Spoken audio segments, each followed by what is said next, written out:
Welcome to Pike Insights, your #1 academic channel. Now, let us talk about drug absorption. Absorption is the journey of a drug traveling from the site of administration to the site of action. To grasp how drugs are absorbed into the bloodstream, we must consider several key factors. First, the physiological state of the individual plays a crucial role. Age can slow absorption, especially in older adults due to changes in digestion and liver function. Food intake is another critical aspect. Some medications work best with food, while others require an empty stomach to be effective. Health conditions, particularly those affecting the gastrointestinal tract, can also hinder absorption. Next, let's talk about drug manufacturing. The molecular size of a drug matters. Smaller molecules are absorbed more quickly.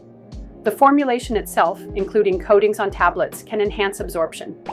For instance, enteric-coated pills dissolve in the intestines rather than the stomach. Even the physical form, like soft capsules versus hard tablets, affects how fast a drug dissolves. Finally, the method of administration is vital. Oral routes are common, but can vary in absorption due to factors like gastric pH.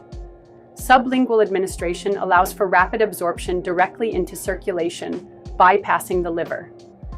Intramuscular injections provide quicker effects by delivering drugs straight into muscle tissue, while transdermal patches enable slow, steady absorption through the skin.